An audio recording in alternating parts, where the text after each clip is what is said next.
Hi everyone, welcome back to my channel. Today I am opening my first official set of Masha's watercolors. So I've been dying to open this. I did, cut the tape, but I have not opened the actual box. So I'm so excited to do this. So first, it looks like she gives us some dot cards, and I think these are swatch cards for her watercolors underneath. Let's pull these out. Maybe. They are really in there. Okay. So let's see. She gave me a couple dot cards. I've got Dragon's Blood, Indigo Blue, Tree Bark. Not even going to try to say that name. So yeah, I got a couple dot cards, and then it looks like she gave me swatch cards for each one of the colors in here. And this is cool. I like these. Oh, this is good watercolor paper too. It's a cold press, it feels like, but it's got the pigment name, color name, mass tone, which I would put here, and then my swatch. Okay.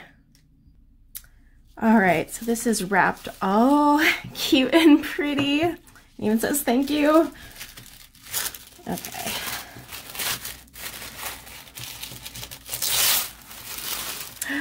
There it is. So this is one of her box sets you get on her Etsy. You don't have to buy them like this.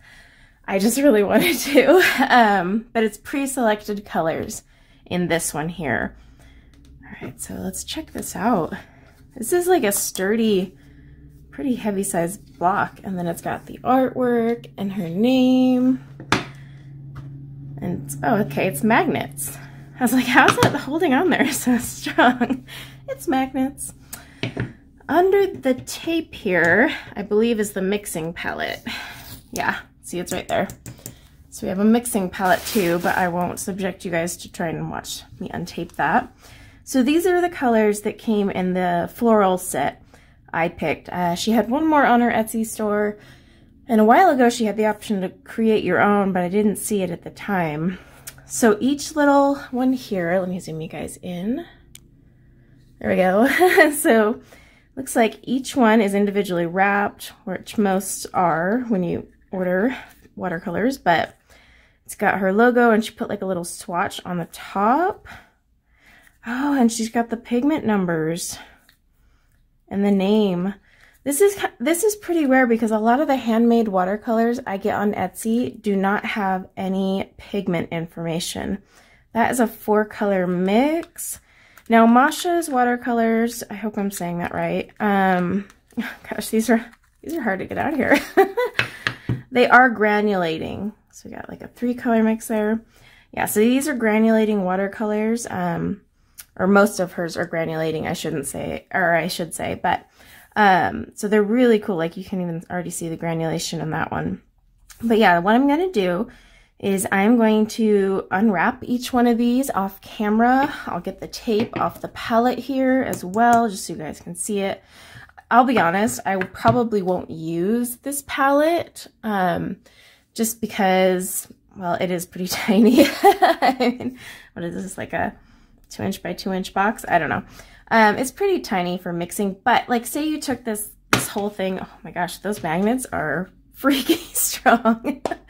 So you took this whole thing on the go, it'd be pretty handy. Like this is your, and look at how cute this is to just like pop in your purse, and you could take like a little water brush like this or something, just to watercolor on the go. Now that would be really cute because this is small and still has 12 colors in it, whereas most don't do it that way.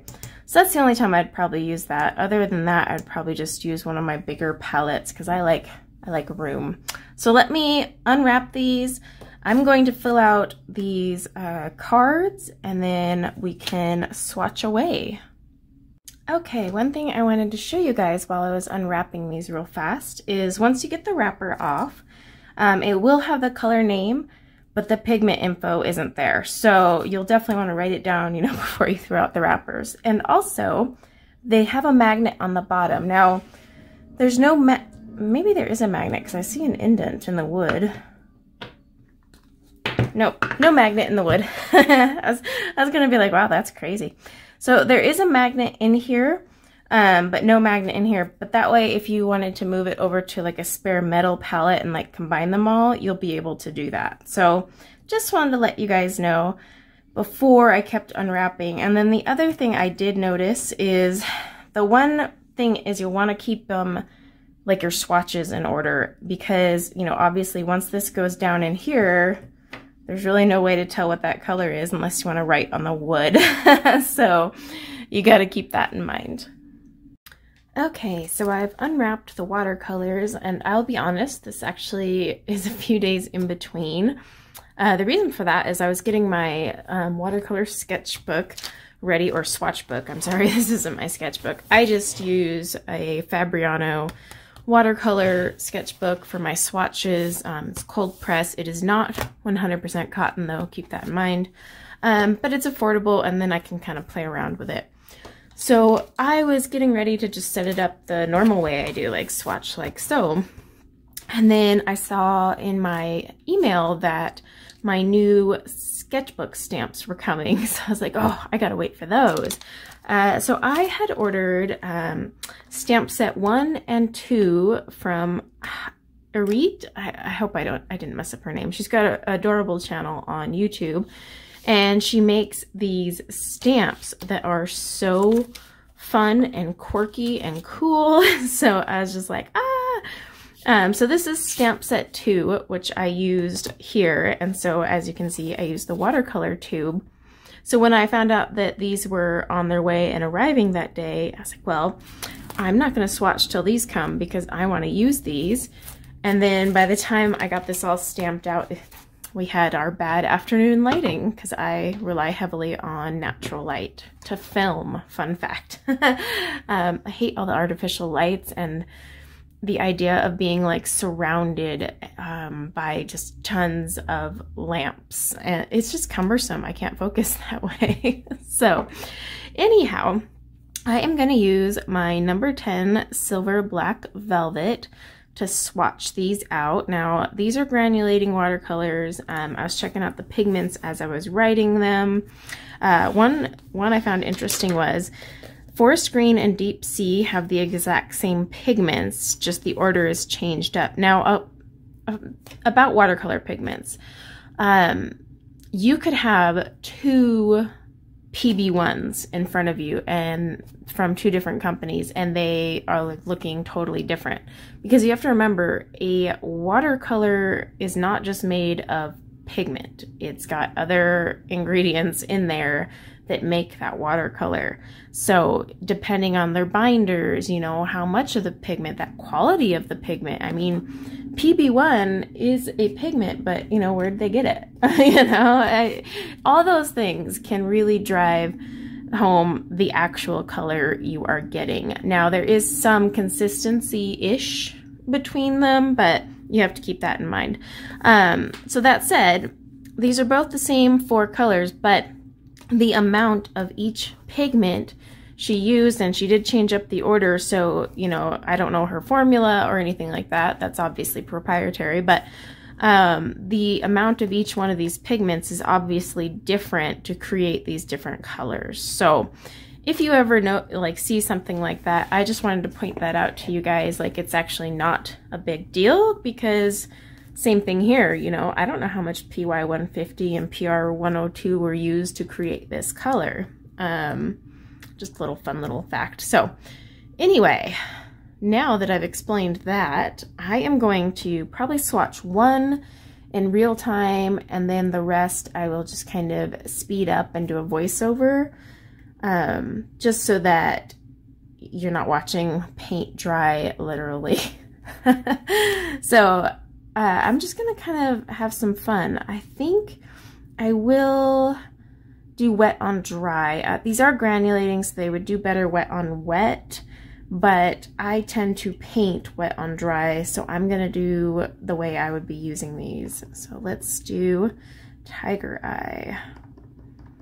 Just need to make sure these re-wet pretty well. They're picking up really nice on the brush.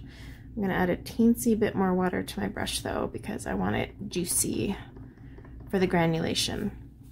See, I'm just gonna start up top and drag it down. So as more water on my brush picks up, you know, it'll kind of do its thing. And now I'm gonna dry off my brush.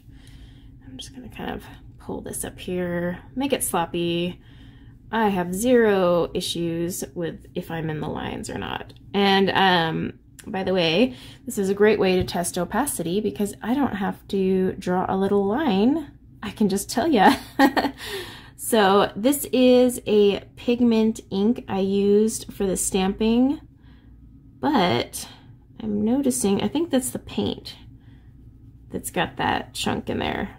I almost panicked because I saw some black and I was like, wait, is that my, because I used a permanent waterproof pigment, but it's the paint. So bad example to start with. But yeah, so I am just gonna keep swatching these and playing around with them, you know, add some water here at the bottom. See how it drags out a little more. I might even like get a little bit on my brush and just kind of like splatter it around each one. I don't know, I'm gonna have fun with it. That's why I'm gonna speed it up so that you guys aren't watching me play with watercolors and then I'll do a voiceover. But yeah, I will keep swatching away, playing, and then once they dry so that we can see that full, you know, saturation and granulation, then I'll come back and show you the finished product as well.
Everything, it's all dry.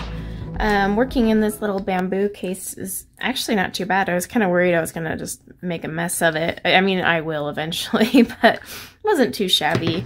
I did use a little ceramic plate just to try it out, and I'll show you what I did in a second, but let's do the swatches first. So this is the floral set. So she has 3 of them, I think, on her site, and she used to have the customizable one. I need to message her and see if that's still something like you can order. But this one is Tiger Eye, and it has a really nice, I'm gonna zoom you guys in so you can see the granulation.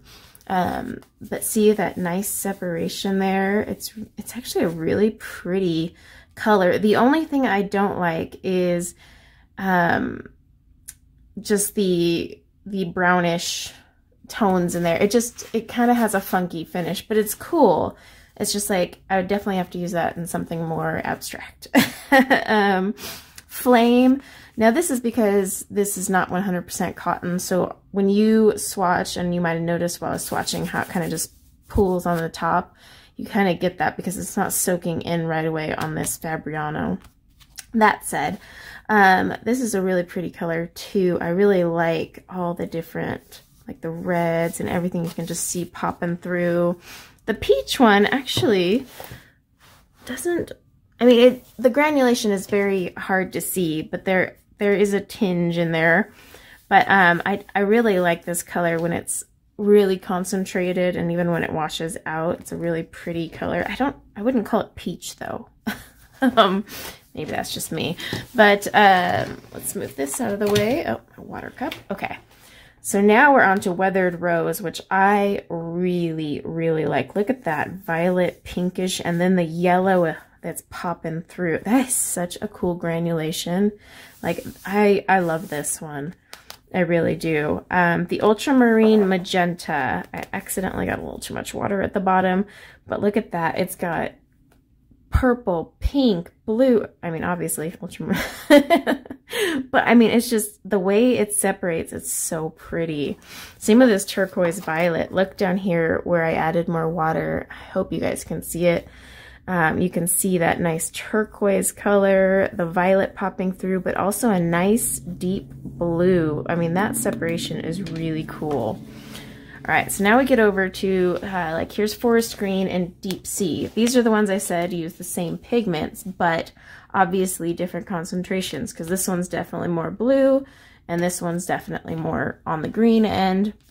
But again, really pretty. And even when they granulate differently. So it's a nice effect.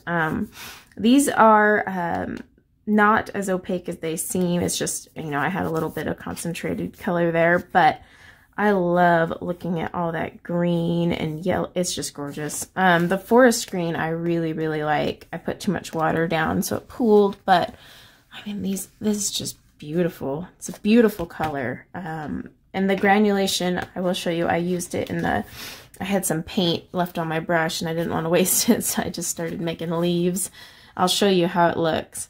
Now this ocean wave is an awesome color. The way it separates is just beautiful. I love it. I love that turquoisey vibe, but then you can see the blue, yellow. I mean, I love granulating colors though. They're like magic. Cobalt green hue, I would say, aside from Weathered Rose, is probably one of the more obvious granulating colors in this palette. I mean, like, you can just see the colors from far. I don't even have to tell you. So I really liked that one. Shadow Green Dark. This is a little bit more of an opaque color, but I mean, look what we got running in here. This is a 4 pigment blend. You can see the granulation though. I hope you guys are seeing that come through. It's very pretty. Granulating watercolors, by the way, you're going to see more granulation on a cold press, especially if you got those hills and valleys, whereas a hot press, it's not as fun, or for me, my opinion. Serpent Green, same thing. You can see that granulation in there with the yellows, the you know, the olivey colors, dark green, and even a little tinge of brown coming through. So it was fun. And then I just kind of mixed down here because I had some left on my brush. Turquoise violet and ultramarine magenta. And I just wanted to see what they looked like. But let me zoom you guys back out now. So yeah, that is the colors. I was just kind of splattering any that had extra paint on them so it didn't go to waste. I actually might go back and splatter some more, but I didn't have my desk cover on, so I didn't want to go crazy. It's all over my shirt, but art is messy. Okay, so I had some paint left over on my brush, so I took one of my more nice papers. This is 100% cotton paper here. I can't recall which brand it is at the moment. It's not Arches, but I had a pad of, or a few different pads, and I just have been cutting them down into little things, so when I swatch whatever's left on my palette or my brush, I can kind of just quickly do something with. So this is actually the ultramarine magenta color, and I created this little rose here, and I do wet on dry most of the time. So even with my loose florals, I like wet on dry, but you can still see the color separation, but it's very elegant, I would say. Let me zoom you in so you can kind of see what I'm talking about. It's really elegant how it separates. So it's definitely more pinky when you water it down. To do the loose florals, you can either do wet on wet or just use tons of water. So that's where I was using this palette. I put just a little bit here and then just water and water and water. So it's still granulated, and see, you get that purple, but it's got like this pinkish tone to it. And then right here where it was really concentrated on the tip of my brush, you can get that blue. So I actually really like the effect it made. Now over here was a botched flower. So we're just gonna pretend that little guy isn't there. But I was playing around. I grabbed a dry brush and a smaller tip and grabbed some color just to see how it looked when it was mass tone, pretty much. And it's a nice purple color when it's not wet at all. And then, yeah, here I did a couple layers because I was just screwing around with it at that point. The leaves, let me zoom you back out now. The leaves were the forest green because I had some extra on my brush. So I just played around with the leaves, and they granulated, but they look really pretty in the way that they separate. This is also forest green. Now this is, I watered it down even more just to see what it would look like. Because that's the thing with watercolor. You don't have to add white to get a light color. You just add more water. So I added a ton of water, dirty water at that, because by then my paint puck cup was, yeah, it was mud central. But I watered it down quite a bit, and that's the color you get. Now, with it this watered down, you don't see any of the granulation. It's just a nice pale sagey looking color. This is just me taking a dry brush and playing around with it. And then I just did a little leaf spray also with it, a little more watered down here. And again, the granulation is not as predominant when I have it this watered down. So this was still watered down, but a little more concentrated. And you saw the granulation in the leaves, but as I added more water, a lot of that granulation disappeared, because I'm even like inspecting, and this is dry. But yeah, all of those leaves, they pretty much just came out more of like a nice pale green, whereas this ultramarine magenta, even while watered down quite considerably, still granulated. So that's always something I like to test out with granulating colors. Like, is it gonna granulate still when I do my loose florals? You know, how's it gonna look when I add a ton of water? Yes, it granulated here. No, it didn't really granulate here. Definitely nothing here. But then this color did. So I'll probably go through like my sketchbook later and just start drawing something at random with all of these colors and kind of see what I get from them, you know, as I water them down. Like, and you can see a little bit when I watered down at the bottom how much, but like Tiger Eye, I'm thinking of doing like a sunflower with, because it does have that brownish tinge, and it would be kind of fun to do a really nice base coat, a little darker, still watered down for my loose effect, and then do a really loose watery top coat and see how it looks, and then try out some of these other greens. I want to see if this cobalt green hue keeps that insane granulation while it's watered down. This shadow green dark, I can't wait to play with. This is the color that's like right up my alley, and I almost wish I would have used it here with this, but like I said, I had extra forest green on my brush, and never let paint go to waste, especially like these. These aren't cheap.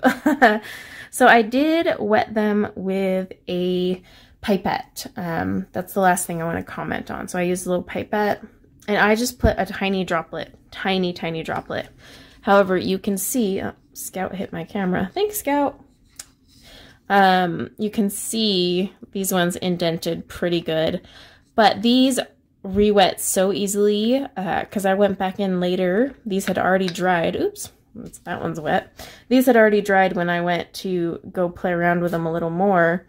And I just re-wet with my brush and put it on a palette, and they re-wet beautifully. So you don't need to use a pipette. I would suggest just using a little spritzer bottle. I don't remember where I got this, but it just spritz. You know, a nice little spray. Or even just grabbing the color like I do with your brush, grab it, and then just wet it on your palette. You don't need to use that because these ones are so soft that they just, you can literally see where that drop indented on each one. But that is nothing wrong with the paints. So yeah, overall, I mean, I think this palette was, oh, I can't remember. Was it 150? 100? I don't know. It was something ridiculous. I'll have to look. So I'll even try to remember to just put the price in the video, but you guys know me in editing.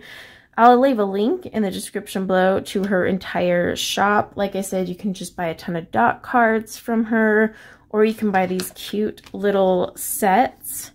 So this was the floral set, and I still can't get over the insane magnet power. Oh man. But these are beautiful. This is a great floral palette. Loads of greens. I like the purples. I do wish there was just something a titch more pinky, if I had to say. Like, I don't know, just a tiny pinkier. Peach is not really peach. When it's concentrated, that bad boy is red. Now, when I water it down, it does have a pinkish color. Not peach, but pink. And then Weathered Rose is pink. It's just, with that granulation, I'll have to see how that looks when I water it down. But overall, still a great palette. You know, you've got your yellows and orange. You don't have a brown, but you can make a brown really easily. It's like zero effort for a flower center. So yeah, I think this is a beautiful floral palette. I don't know if her other 12 count palettes overlap one another. So I would advise you to double check, because I was looking at, I think it was like an ocean or sea themed one, and I swear I saw one of these in there. So that part would suck. If you buy these, you might get overlapping. All right, well, I have chatted about this long enough, but I just wanted to share with you guys these beautiful, beautiful, goes that way, watercolors by Masha's Watercolors. I know she's been out of stock, and she's been quickly trying to refill her store. So if you go and there's like nothing but dot cards for a color, just do what I did, because I've actually been kind of stalking her Etsy shop for like 4 weeks, if not longer, trying to wait for her to restock. So if any of the colors you like here today are out of stock, just wait, or shoot her a message and be like, hey, do you know when this one will be back? So thank you guys for hanging out with me, and until next time, take care. Bye now.